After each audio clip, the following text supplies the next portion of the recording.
कर रहा हूं आजाद समाज पार्टी के राष्ट्रीय अध्यक्ष, भीम आर्मी के संस्थापक, परम आदरणीय मेरे बड़े भाई चंद्रशेखर आजाद जी को आए और संबोधित करें।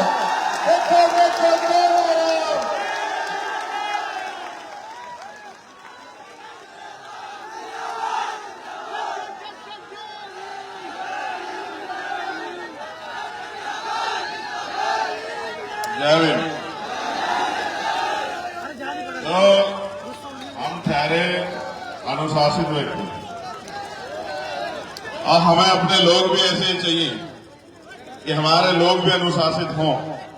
तो पहले तो बनाओ वो माहौल कि लगे कि अनुशासन है, तब तो हम रखें बात। और अगर तुम ऐसा माहौल ना बनाओ तो फिर हमें लगे तुम हमें सुनना ही नहीं चाहते। तो पहले तुम लोग ऐसा माहौल बनाओ जैसा हमने तुमसे मांगा आने के बाद। जब तक तुम ऐसा माहौल ना बनाओ और जब जब खराब करो तभी हम रुक जाएं, उसके बाद तब तक ना बोले जब तक तुम लोग वापस वैसा माहौल ना बना दो। और मीडिया के लोगों को रहने दो, तुम मीडिया मत बनो। तुम्हें ये मीडिया के लोगों को खड़े रहने दो, यहां तुम मत खड़े हो। तुम तो बहुत दिनों से खड़े ही हो, तुम्हें सुनता कौन है? बैठ जाओ, बैठो बैठो। अब कोई खड़े ना हो।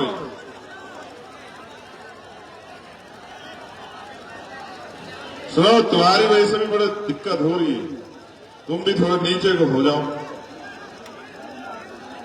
अब तुम संभालो अपने फ्रेम को, हमारे किसान पीछे बैठे हैं। तुम अपने अपने फ्रेम को संभालो अपने आप, जैसे और लोग खड़े ऐसे ही खड़े हो जाओ। हो जाओ, जल्दी हो जाओ, जल्दी हो जाओ। तुम लोग भी बैठ जाओ, और मंच वाले भी बैठ जाओ, और ये भी बैठ जाओ, मंच वाले सब लोग। और ये बैठा है देखो यहाँ हमारा भाई, तुम भी ऐसे बैठ जाओ। बस जो काम कर रहे हो वो खड़े रहो, बाकी बैठो, बैठ जाओ सब लोग, खड़े मत हो, जल्दी बैठो, समय कम है, बैठ जाओ। बहुत बहुत धन्यवाद। सबसे पहले तो सेवड़ा के सभी क्षेत्रवासियों का, यहाँ की महान जनता का, और सबसे ज्यादा धन्यवाद हमारी माताओं बहनों का। देखो, उनसे एक बार नहीं कहा कि बैठ जाओ या खड़े जाओ, अपने आप बैठी है, इतना प्यार करती है। और तुम देख लो, जिनके लिए हम 24 घंटे खड़े रहे उनको देख लो, और उनको देख लो और फर्क महसूस कर लो, क्योंकि समय भी बहुत हो गया है और मेरे कंधों में बहुत जिम्मेदारी है। तो मैं धन्यवाद देता हूं यहाँ की पूरी भीम आर्मी आजाद समाज पार्टी के कार्यकर्ता को, और इस मंच पर उपस्थित तमाम हमारे सम्मानित नेतागण जो भाई दामोदर जी से बहुत प्यार करते हैं, और यहाँ बैठे हमारे सभी मजदूर, किसान, नौजवान, महिलाएं, बुजुर्ग, बच्चों, मीडिया के साथियों। चुनाव आ गया और आप जानते हैं हम चुनाव में नहीं आते हैं, लेकिन बाकी सब बारी आते हैं। पहली बार आए चुनाव में, आपके बीच बताओ, उससे पहले आए क्या चुनाव में? बताओ नहीं, मगर ये भी बताओ कि पूरे देश में अगर कहीं आपके ऊपर कोई जुल्म हुआ हो तो क्या पीछे रहे हैं क्या? बताओ। तुम लोग गड़बड़ कर रहे हो, तुम लोग बैठो, तुम लोग और जिम्मेदारी समझो। गैर जिम्मेदार हो जाओगे तो फिर नुकसान होगा तुम्हारा। अब तुम देख लो, तो समय समय पे भारत की धरती पे जन्मे सभी संतों, गुरुओं, महापुरुषों को नमन करता हूं। भगवान बुद्ध से लेके संत शिरोमणि सतगुरु रविदास जी महाराज, गुरु नानक देव, संत कबीर, गुरु घासीदास, फिर राष्ट्रपिता ज्योतिबा फूले, छत्रपति साहू जी महाराज, डॉक्टर बाबा साहब अम्बेडकर, पेरियर रामास्वामी नायकर, प्यारेलाल यादव, बाबू जगदेव प्रसाद कुशवाहा, जननायक कर्पूरी ठाकुर, संतराम बी प्रजापति, महामना रामस्वरूप वर्मा, मान्यवर दीना भाना वाल्मीकि साहब और मान्यवर काशीराम साहब को नमन करता हूं। मुझे आपसे ज्यादा कुछ नहीं कहना, मैं आपको प्रजातंत्र बता देता हूं। प्रजातंत्र होता क्या है? कैप वाले, तुम अपनी समस्याओं के जिम्मेदार खुद ही हो, अभी बता देंगे, तुम्हारी समझ में आ जाएगा। देखो, ये लोकतांत्रिक प्रदेश और देश है। लोकतंत्र कब आया, लोकतंत्र क्यों आया, लोकतंत्र में कौन ताकतवर है, कौन कमजोर है, ये समझने का विषय है। और लोकतंत्र में आप कैसे ताकतवर हो सकते हैं, ये भी समझना पड़ेगा। अभी हमसे पहले हमारे बहुत ही सम्मानित वरिष्ठ नेता राष्ट्रीय महासचिव रविंद्र कुमार भाटी जी अपनी बात रख रहे थे और समाज से अपील कर रहे थे। उनसे पहले तमाम हमारे पार्टी के वरिष्ठ सभी नेताओं ने अपनी बात रखी, संगठन के लोगों ने बात रखी, फिर हमारे यहाँ के प्रत्याशी बोले, उन्होंने आपसे बात रखी। लेकिन मुझे आपसे कुछ और कहना है। ये देश राजा महाराजाओं के हाथ में था, राजतंत्र में था, और राजा महाराजा जो कह देते, राजा अगर दिन रात को दिन कह दे तो जनता को भी रात को दिन कहना पड़ता था। राजा अगर दिन को रात कह दे तो प्रजा को भी दिन को रात कहना पड़ता था, क्योंकि अगर रहना था उनके प्रदेश में, उनके राज्य में, तो उनके हिसाब से चलना था। फिर एक ऐसा उजाला निकला, एक ऐसा सूर्य निकला, एक ऐसे रहबर पैदा हुए जिनको हम डॉक्टर बाबा साहब अम्बेडकर के नाम से जानते हैं। उन्होंने जो अपमान पूरे जीवन में सहा और अपने 4-4 बच्चों की कुर्बानी देके हमें हमारे पैरों पे खड़ा करने के लिए अंग्रेजों से लड़ाई लड़के अपनी एक एक बात को उन्होंने और उनके साथियों ने अंग्रेजों के सामने जिम्मेदार रख के इस देश में शोषित वंचित वर्ग के अधिकारों के लिए लड़ाई लड़ी। और एक दिन ऐसा समय आया कि देश आजाद हुआ और भारत में लोकतंत्र स्थापित हुआ। जब मिला वोट का अधिकार तो सब लोग चले गए विरोध में। कोई कहता वोट का अधिकार उसको मिले जो जमींदारी करता है, कोई कहता उसको मिले जो व्यापारी है, कोई कहता उसको मिले जो बहुत पढ़ा लिखा है, कोई कहता उसको मिले जो लगान देता है। डॉक्टर बाबा साहब अम्बेडकर ने कहा कि अगर चंद लोग फैसला करेंगे कि उनका नेता कैसा होगा, उनका विधायक कैसा होगा, उनका सांसद कैसा होगा, तो ये लोकतंत्र नहीं होगा। अगर पूरी जनता फैसला करेगी और जनता जिसके पक्ष में ज्यादा होगी, जिसको वोट ज्यादा देगी, वो अगर इस तरह से चुना जाएगा तो फिर माना जाएगा कि भारत में लोकतंत्र है। सम्मानित साथियों, ऐसा ही हुआ। आपको जानकारी भी तो नए नौजवान लोगों को नहीं होगी, इसलिए आपसे कह रहा हूं। पहले वोट देने की उम्र थी 21 साल, फिर इसमें चेंज हुआ और वोट देने की उम्र तय हुई कितनी, 18 साल। पहले 18 साल का व्यक्ति नहीं दे सकता था, फिर ये अधिकार आया, दोबारा से इस पे चेंज हुआ। 18 साल का व्यक्ति बालिग माना जाएगा, वो वोट देके सरकार चुनेगा। आज हमारे बहुत सारे नौजवान हैं जो 18 साल पार करके पहली बार वोट देने जाएंगे। फैसला आपको करना है। देखो, हम राजतंत्र में दूसरे लोगों के डंडे से हाके जाते थे। गांव में बैठा एक जमींदार डंडा उठा देता, हमारे लोग कमजोर किसान पीछे हट जाते। और क्या क्या नहीं सहा आपने। इतिहास का आधार होगा, तुम्हारे जख्म क्रोध होगा तो यही रो पड़ोगे। मेरी बात को याद रखना। भारत में ऐसी व्यवस्था है कि मेरे सूरवीरों, मेरे बहादुर योद्धाओं, सुनो, देवदासी प्रथा थी कि महिलाओं को दान किया जाता, बच्चियों को, और मंदिरों में धार्मिक स्थलों पर उनका शोषण होता था। आज भी चलिए इतिहास गवाह पढ़ना, महिलाओं को तन ढकने का अधिकार नहीं था, विधवा विवाह नहीं होता था, बाल विवाह होता था। पहले बच्चों को ऐसे धर्मशास्त्रों में इस तरह की बातें लिख के आपके पहले बच्चों को नदी में दान करवाया जाता था। तमाम तरह की मुसीबतें, पाबंदियां आपके ऊपर थी। आप दिन के उजाले में नहीं निकल सकते थे। आपको अपनी बात को कहने का अधिकार नहीं था, बड़ा मकान बनाने का अधिकार नहीं था, जेब में पैसे रखने का अधिकार नहीं था, सम्मान से जीवन जीने का अधिकार नहीं था, अच्छा पानी पीने का अधिकार नहीं था, अच्छा भोजन खाने का अधिकार नहीं था, अच्छे कपड़े पहनने का अधिकार नहीं था। आपको खेत में भी कोई घुसने नहीं देता था। फिर आया लोकतंत्र, भारत का संविधान एक ऐसा उजाला 26 जनवरी 1950 को कि देश का हर एक नागरिक बराबर। लेकिन जब संविधान सभा में बाबा साहब अम्बेडकर स्पीच दे रहे थे तो उन्होंने कहा कि राजनीति में वन वोट वन वैल्यू, राजनीति में तो बराबरी हो जाएगी, लेकिन जब तक देश में सामाजिक गैर बराबरी रहेगी, जाति के आधार पर छुआछूत भेदभाव रहेगा, ऊंच नीच रहेगी और आर्थिक गैर बराबरी रहेगी, अगर हमने इस विषमताओं को दूर नहीं किया तो अंततः संविधान जो है ये लोकतंत्र, राजनीतिक लोकतंत्र, सामाजिक लोकतंत्र नहीं बन पाएगा। और एक समय ऐसा आएगा कि हमारे लोकतंत्र पे खतरा मंडरा जाएगा। अब गौर करो कैसे आया खतरा। जब बाबा साहब अम्बेडकर लड़ के वोट का अधिकार दिला रहा था तो दुश्मन क्या कर रहा था, सोचो। जब ये दामोदर यादव आगे बढ़ने का प्रयास कर रहा है, इनके विरोधी क्या कर रहे होंगे, सोचो। इनके विरोधियों ने क्या किया, इनके खुद की जाति का एक प्रत्याशी एक पार्टी से उसको पैसा दिला के टिकट दिलवा दिया कि आजा लड़, हरा दे दामोदर को किसी तरह से। ये षड्यंत्र है। मैं इसलिए कह रहा हूं गौर करो कि जब बाबा साहब आपको वोट के लिए लड़ रहे थे, आपको वोट का अधिकार मिले, तो दुश्मन भी प्रयास कर रहा था। दुश्मन ने कहा कि इनके पास वोट है और हमारे पास नोट है, इनकी जरूरत पैसा है, इनको घर चलाना है, इनको रोटी, इनको मकान बनाना है, इनको बच्चों की शादी करनी है, पढ़ाई लिखाई करनी है, करवानी है, इनको इलाज करवाना है, तो इनकी वोट को हम लोग नोट से खरीद लेंगे।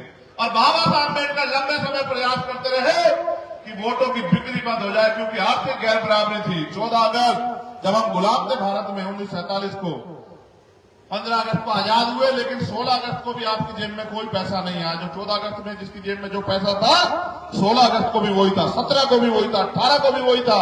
यानी कि देश में राज तो बदला, अंग्रेज चले गए, लेकिन ना धन बटा, ना धरती बटी, ना राजपाट बटा, ना उद्योग बटे, ना नौकरी आई, और इन सबको लाने के लिए संविधान आया। तो मैंने कहा दुश्मन ने षड्यंत्र किया। षड्यंत्र ये था कि इनकी वोट को नोट से खरीद लेंगे।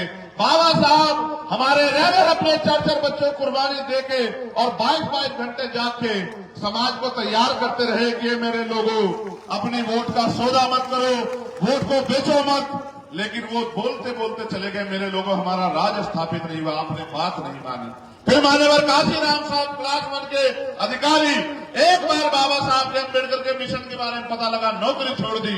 आज हमारे लोग नौकरियों के पीछे भागते हैं, कहते हैं नौकरी पहले, मिशन बाद में।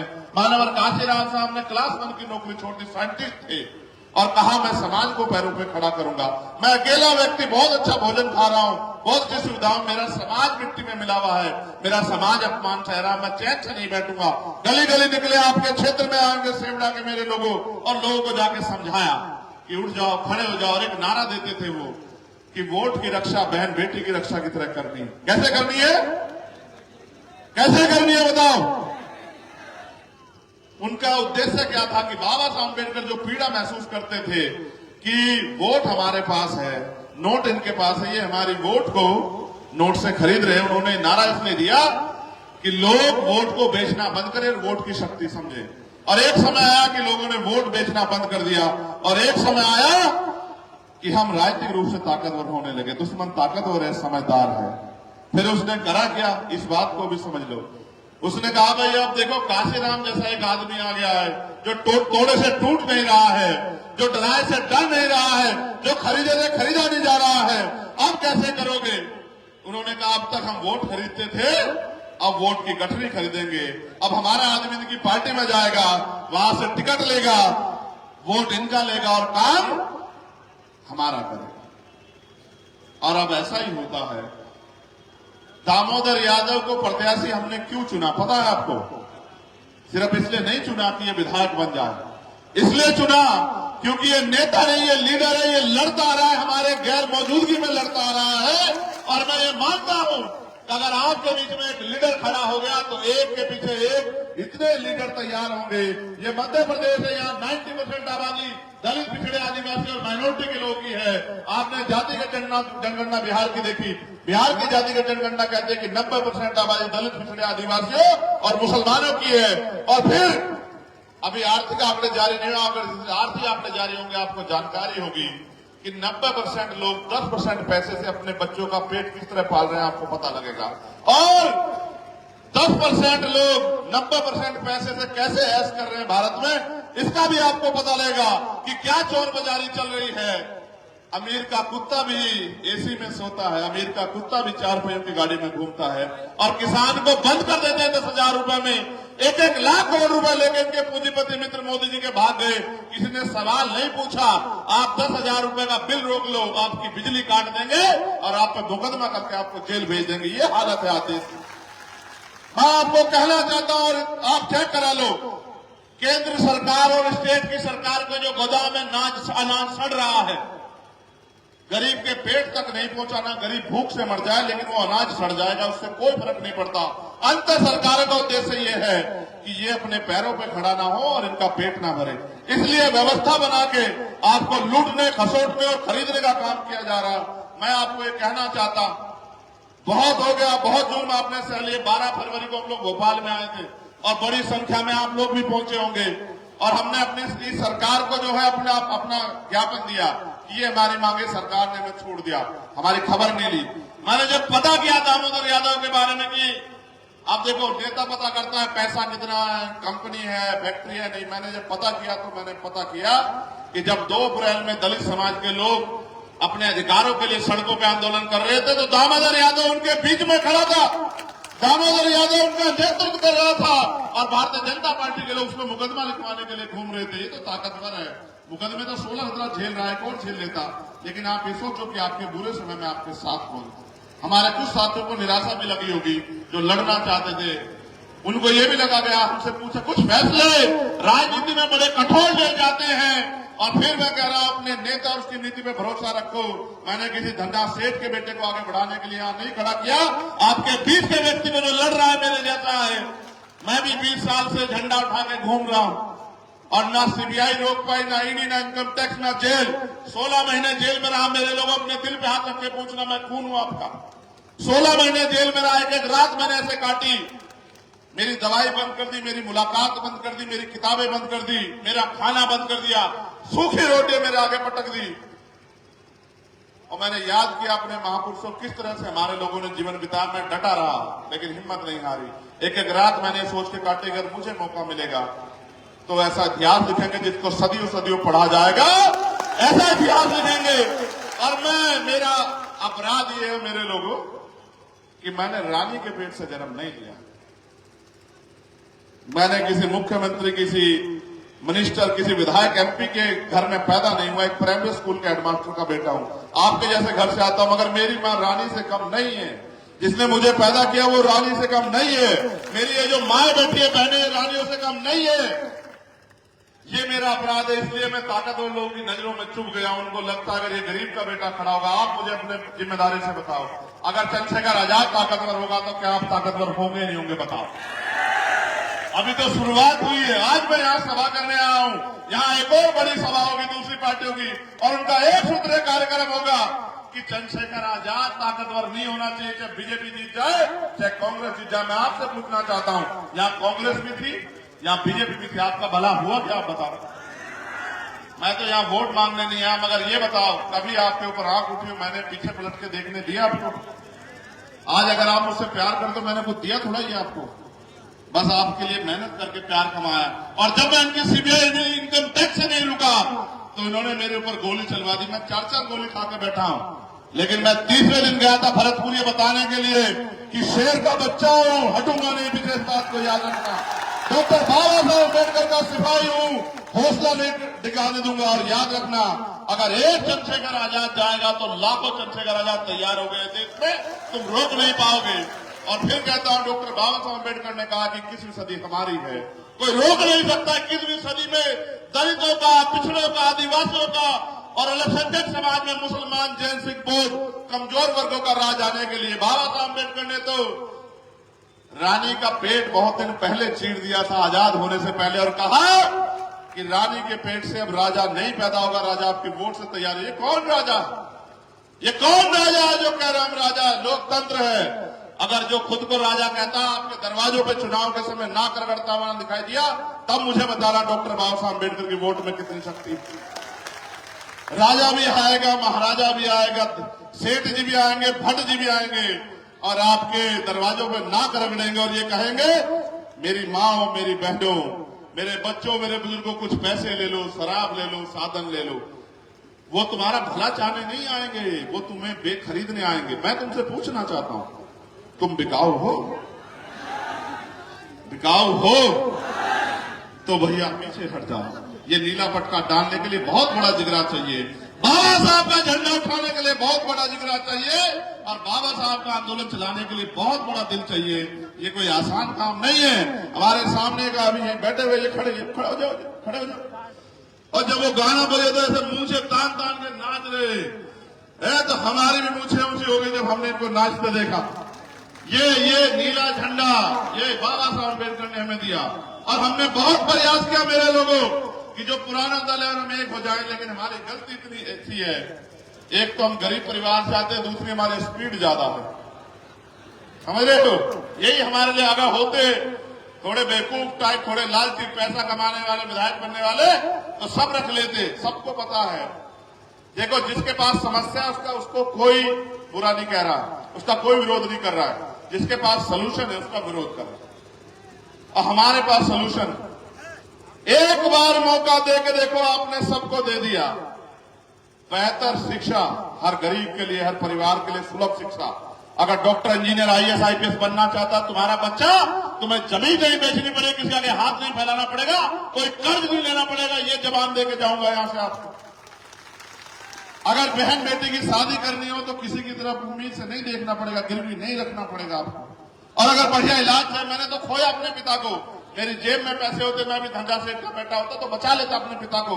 जिस दिन आप पे पड़ेगी होगी, आपको याद आएगी कि आपका पिता बीमार होगा, आपका भाई बीमार होगा, माँ, बच्ची बीमार होगी, बहन, और आपके जेब में पैसे नहीं होंगे तो मेरी स्थिति में आ जाओगे, आपको याद आएगा। मैंने अपने पिता को खो दिया, मैंने उसी दिन तय कर लिया था किसी गरीब को आंसू नहीं बहाने दूंगा।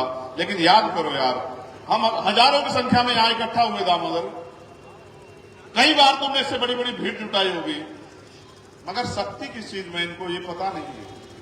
शक्ति वोट से मिलती है, भीड़ से नहीं मिलती मेरे लोगों।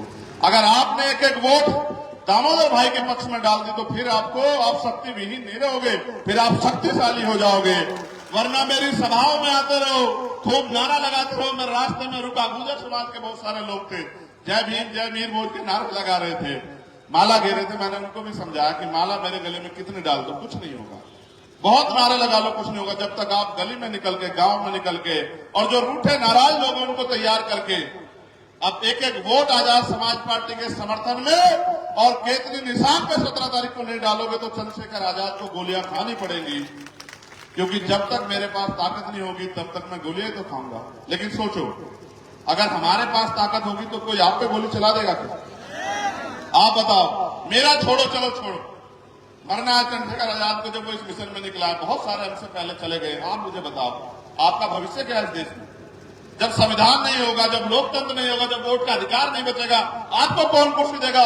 कमजोर किसानों के बच्चों, बताओ आपको कौन बैठना देगा? आपको कौन दफ्तरों में घुसना देगा? आज पैसे वाले लोग 1 महीने में आपके दोस्त बनेंगे। उनसे पूछो, 4 साल 11 महीने कहां थे जब चंद्रशेखर आजाद की चमड़ी उतारी जा रही थी आपकी लड़ाई लड़ने के नाम पे? तब वो कहां थे?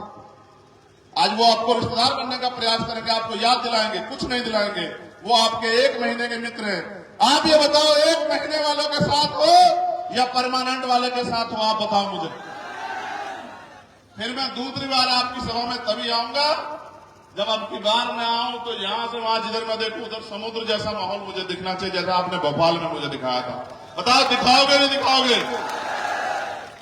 देखो, लोकतंत्र है, जिनका वोट है उनका राज होना चाहिए, बस इतनी सी बात। वोट किसके पास है? यहां हमारे पास। राज किसका होना चाहिए? अभी किसका है? दुश्मन से उम्मीद करते हो कि किसानों को अच्छी फसल के दाम देगा? दुश्मन से उम्मीद करते हो तुम्हें न्यूनतम वेतन देगा? दुश्मन से ये उम्मीद जरूर करो कि अगर तुम मेहनत मजदूरी करके वेतन मांगने जाओगे तो तुम्हारी खाल खींच के घुस बढ़ देगा। दुश्मन से ये उम्मीद तो करो, मगर दुश्मन से ये उम्मीद मत करो कि वो अपना पेट भरेगा। अगर अपना पेट भरना, अपने समाज को पैरों पर खड़ा करना है, और अगर आपको यहाँ ताकतवर बनना है मेरे लोगों, जो आपने 5 साल ना धूप देखी, ना दिन देखा, ना रात देखी, ना आंधी देखी, ना तूफान देखी, क्या मैं जानता नहीं हूं छोटे छोटे साधनों में किस तरह से हमारे लोगों ने लड़ाई लड़ी?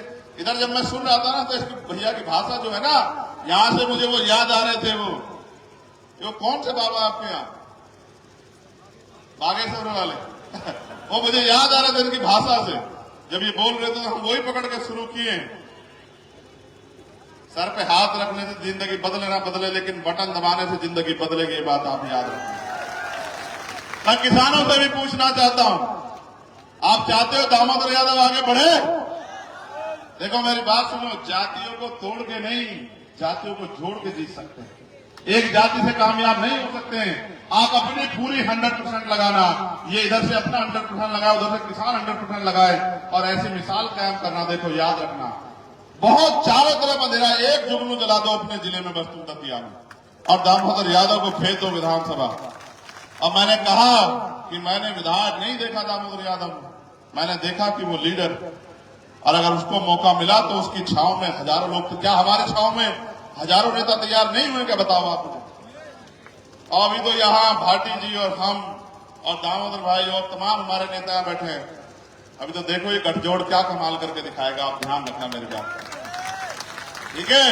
इसलिए आपसे आग्रह करूंगा, क्या निशान है आपका, जरा जोर से बताओ। असल समस्या कहां है कि पता है, इनके साथ। अभी तुम्हारी जिम्मेदारी ये है कि तुम्हें घर में जाके माओ बहनों को बताना निशान क्या है, ठीक है। नहीं बताओगे तो वो जाएंगे तो चंद्रशेखर को ढूंढने, मगर ढूंढेगी कहां। ईवीएम क्या चंद्रशेखर मिलेगा क्या? ईवीएम में क्या मिलेगा? देव देव सुनो, ये दामोदर भाई बताए ना कि केतली निशान क्यों रखा, हम बताएं। एक चाय वाले ने पूरा देश बेच दिया है, हमने उसकी चाय की दुकान बंद करनी है, ठीक है, जो देश सलामत रहे। समझ रहे नहीं समझ रहे हो? देश नहीं बिकने देना, ये देश हमारे महापुरुषों के बलिदान पर टिका। और सुनो, ये केतली कुछ जैसा नहीं लगता, चिराग जैसा, अलादीन का चिराग बचपन में देखे हो तुम सब लोग, लगता है नहीं लगता है? तुम इसको दबा देना जोर से, और इसमें इसको जब तुम दबा दोगे तो कौन निकलेगा तुम्हें पता है? अभी निकल जाए रविंद्र भाटी तो चिंता मत मानना, और निकल जाए दामोदर यादव तो भी चिंता मत मानना, और निकल जाए चंद्रशेखर आजाद तो चिंता मत मानना। तुम जिसको भी कह दोगे, और क्या कहता था वो, टीवी में सुना है ना कि क्या हुक्म मेरे। अब अगर अपनी समस्या पूरी करवानी तो फिर, और अगर समस्याओं में रहना है तो फिर कुछ भी दबा देना। अब ये बताओ, ये वोट का अधिकार बिकने के लिए मिला है, गुलामी की बेड़ियां काटने के लिए? तो इस बार काटोगे नहीं काटोगे बताओ। मैं अपने नौजवान भाइयों से कहना चाहता हूं, रोजगार मिल रहा है क्या? जेब में पैसे है क्या? सुनो इधर देखो, देखो क्या दिखाएं पता, कुछ दिखाएं इसमें खास है, चमड़े की है, चमड़े की। कारण बताएं क्या है? ये चमड़ा हमारे शरीर पे भी है। अब चमड़ा चाहे सर पे रखने के काम आए या पैर में, अब तुम तय करो। अब हम तुम्हें बता दिए सारी बात, अगर कर दिए गलती तो फिर खाल खींचेगी, दुश्मन खींचेगा। फिर मुझसे मत कहना रोज चिल्ला के कि आज यहाँ हत्या कर दी, आज यहाँ, मुझसे मत कहलवाओ। अगर कोई जुल्म होगा सेवड़ा में तो आप जिम्मेदार होंगे, अगर आपने गलती की। मेरे लोगों याद रखो, क्योंकि काशीराम साहब के जिनका राज होता है, उनकी बहन बेटे की तरफ कोई आंख उठा के नहीं देखता, उनको किसी आगे हाथ फैलाना नहीं पड़ता। साहब कहते थे अगर गलती की तुमने तो फिर मुझसे मत रोना कि हमारी खाल तार ली, मैं तो फिर भी आऊंगा। लेकिन अगर गलती नहीं की तो फिर क्या होगा कि सारी बहन बेटियां सुरक्षित रहेंगी, किसी गरीब की तरफ कोई आंख नहीं उठाएगा। और मैं तो फिर कह रहा हूं, आज फिर कह रहा हूं तुमसे चिल्ला के, ऐसा राज लेके आएंगे कि किसी कमजोर किसान कमेरे की बेटी की तरफ, गरीब की बच्ची की तरफ कोई सामंती आग उठा के नहीं देखेगा, उसका इलाज कर दिया जाएगा। ये बात याद रखना। किसी की जमीन पे कोई कब्जा नहीं करेगा, कोई सामंती भारतीय जनता पार्टी के सहारे पे, उसका इलाज कर दिया जाएगा। और कोई अधिकारी कर्मचारी किसी को, निर्दोष को फंसा नहीं पाएगा, चाहे वो मुसलमान हो, चाहे वो पिछड़ा हो या दलित हो, आदिवासी कोई हो, चाहे किसी के घर पे जबरन बुलडोजर नहीं चलेगा, वरना ये सब यही है। तुम मानते हो संविधान को खतरा है? कितने लोग मानते हो? हाथ खड़े करियो। फिर एक बात का जवाब और दे दियो, ये सब सारी पार्टियां यही है, उन पर विधायक एमपी भी है, फिर कहां को खतरा हुआ बताओ? हुआ है नहीं, सारी पार्टियां यहां इस देश में, फिर कहां को खतरा हुआ? खतरा इसलिए हुआ क्योंकि वो पार्टियां सब लोग आपकी अपनी नहीं। अगर आज कोई आपका अपना है तो वो भीम आर्मी और वो आजाद समाज पार्टी है। इसलिए बस पीछे पलट के नहीं देखना, पीछे पलट के तो नहीं देखोगे। बताओ फिर जोर से निशान क्या आपका बताओ। अब सब चुप हो जाओ, ये माए बहने बताएं बस। आप बताओ निशान क्या है अपना। आवाज कम, ये इतनी कम आवाज में तो कुछ नहीं बनेगा। एक साथ लगाओ, जब हम कहें 1 2 3 पे लगाओ, 1 2 3, हाँ ऐसे इकट्ठे होकर देना। कभी कुछ 15 को दे दो, कभी 14 को दे दो, कुछ 17 को दो, ऐसा मत करना। सब इकट्ठे होकर किस तारीख में वोट डालना है? 17 में कहो कि हम 15 के नीत, हम 16 के नहीं। अच्छा सुनो, कोई पैसा शराब लेके आए शराब ऐसे बुरी चीज है, कोई पैसा पूसा दे तो रख लेना, घबराना मत। हम हैं जो तुमसे वापस कोई छीन ले, हमें बता देना, तो उनका पैसा नहीं है, सब हराम का कमाया हुआ, समझ रहे हो, तभी लुटा रहे हैं। गरीबों की जमीन, गरीबों की खाल खींच खींच के कमाया, गरीबों का पैसा है। इसलिए अगर तुम्हें कोई पैसा दे तो रख लेना, कोई सेठ जी, कोई राजा जी दे तो रख लेना, और बता देना अगर कोई कुछ कहे कि हम उनके भाई। समझ रहे हो, समझ रहे हो, समझे नहीं समझे? मगर उनका पैसा जेब में गिर के तुम ईमानदार हो, खराब तो नहीं हो जाओगे, पक्का? हाँ तो ठीक है, बहुत बढ़िया, बहुत बहुत धन्यवाद। जय भीम, जय भारत, जय मंडल, जय जोहार, जय संविधान, जय जवान।